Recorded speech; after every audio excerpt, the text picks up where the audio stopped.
Imagine for a moment you've just inherited a piece of land. Okay. For many, that first thought might be, okay, how quickly can I sell this? Sort of a natural reaction, right? Turn it into cash? Yeah, get the money now. But what if that inherited land isn't just, an asset to sell quickly?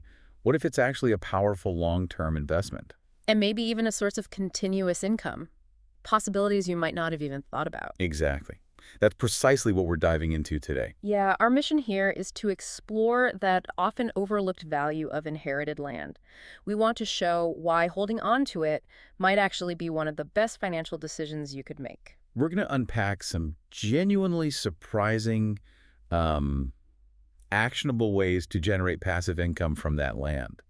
We're drawing insights from expert perspectives on land management. Hopefully you'll have some real aha moments. Yeah, get ready for those. We'll reveal specific practical ideas, things that can turn what feels like a burden into, well, a hidden financial gem. Let's dig in. Okay, so what's really fascinating when you look at the material we reviewed Is how consistently land is presented as like one of the very best investments available and a prime asset to keep if you inherit it. We hear a lot about real estate being solid, sure, but land itself, Wow. it seems to have this unique status.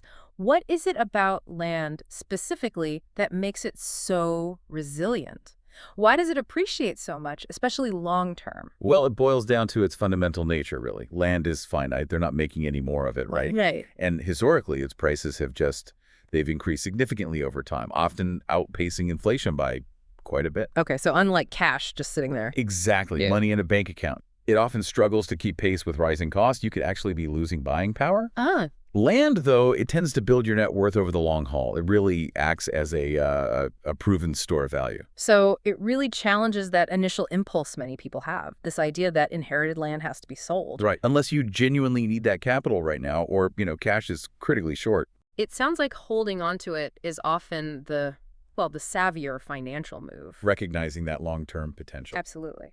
And speaking of potential, let's pivot a bit. Let's talk about some less conventional but increasingly vital passive income streams, starting with conservation and environmental programs. Okay, now this is where it gets really interesting for me. Because when I think land income, my mind definitely doesn't jump to government conservation programs. Or carbon credits, right. Yeah. How do those actually generate income for a landowner? Well, they absolutely can. Now, the landscape of government conservation programs, it has shifted over the years, admittedly. The source material notes it isn't quite what it once was. Okay. But opportunities still exist. Programs like the Conservation Reserve Program, CRP, or the Environmental Quality